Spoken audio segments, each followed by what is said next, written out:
Hey guys, it's Tracy. Today I am sharing how I splatter paint my projects. Now I have been splatter painting for many years, and something that comes easy to me is not coming quite as easy to some of my followers and people in my community. So I said I will do a quick video to share some of the tricks and tips that I have learned along the way.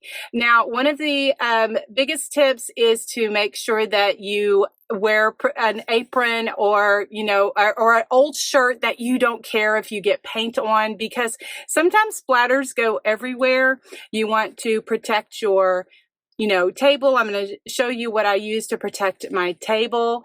And anyway, if you have any other questions, just leave them in the comments below and I will be happy to answer them and do a video if I can. Okay, so let's go ahead and get started and let me show you how I splatter paint.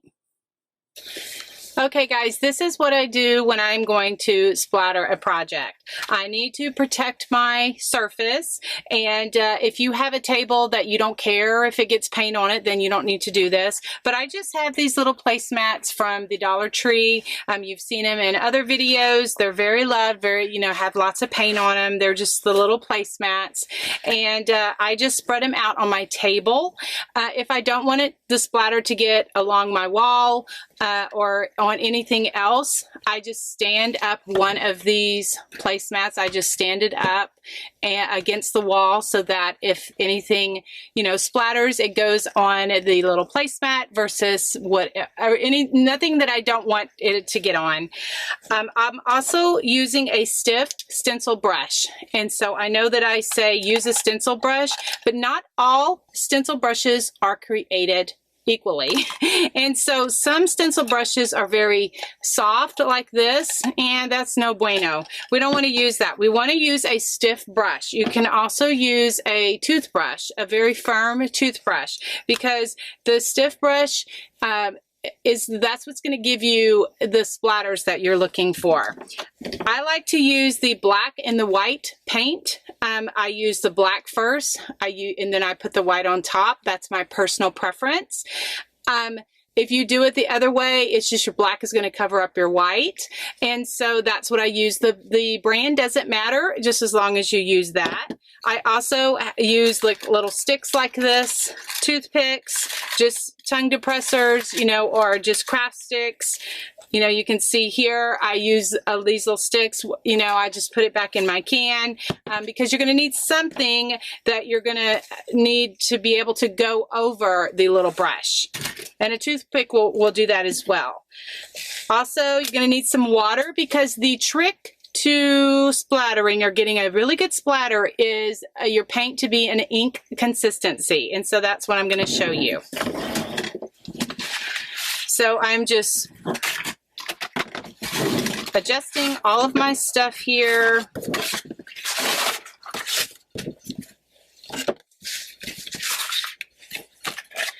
Here are the things I want to splatter. This is my project that I'm working on.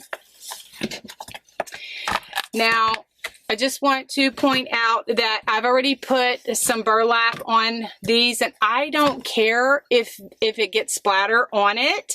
If you don't want your splatter to get on this, then, do your splattering before you put something, or cover it up with like a baby wipe or a paper towel or something to put over it so you're not going to get any splatters on it. You're also going to need something like a plate or a little cup. I like to use these little punch cups. I don't know, I just like the size of it. Something that you can thin out your paint to get an ink consistency. Okay, so then now I just put some paint on my little plate here, and then I'm careful not to put too much water, because then I just waste it. I just put a little bit. I can always add more water, but what I'm doing is I want an ink consistency. So then I take my brush and I just kind of blend it. And then now, once I have all of this on there, I don't want to start splattering. I want to rinse out my little brush Let me grab a little towel. I want to rinse out my brush because otherwise it's going to give like faded splatters. That means it's too much water. Okay, so then I go back in once I have it all kind of the consistency that I want. And then just taking a little stick. What I'm going to do is I want to run the stick over the bristles, and I want to move my brush while that is happening.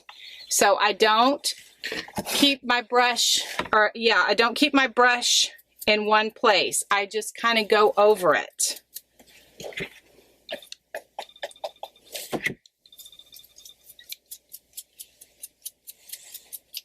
I just keep going until I like the amount that it gives me. I like that. So then now I'm going to do this one. I'm just dipping my little brush back in there, and then I'm going to take my stick, and then I'm going to just move my brush around my project. And then now my splatters, if they're going on these little placemats or whatever I have to cover my project.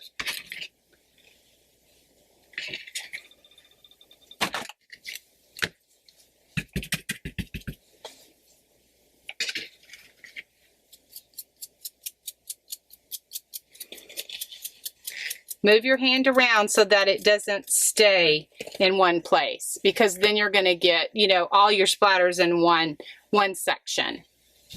I'm going to go back in and do some white splatters. So I put some white paint on my little plate here. Just put a little water to get that ink consistency.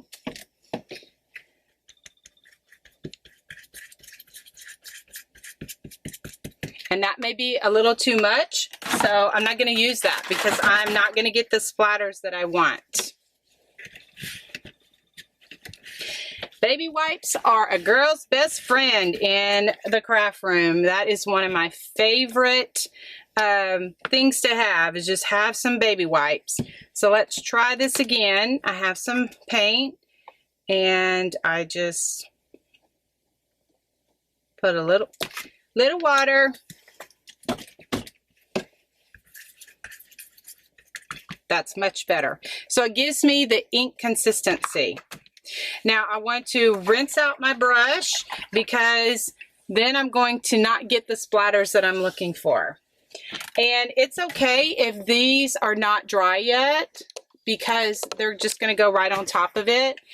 If you mix black and white, you're going to get gray. So that's why I do the black. I rinse out my brush. I make sure that it doesn't, they're not together. And so then I go back over it with the white. And then I just move my brush along the project to get the splatters that I'm looking for.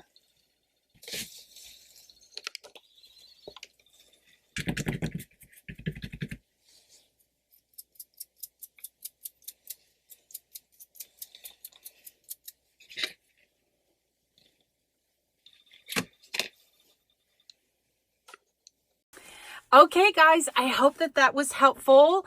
The trick is to use a stiff stencil brush or an old toothbrush, and just flick it across, and make sure that your paint is an ink consistency.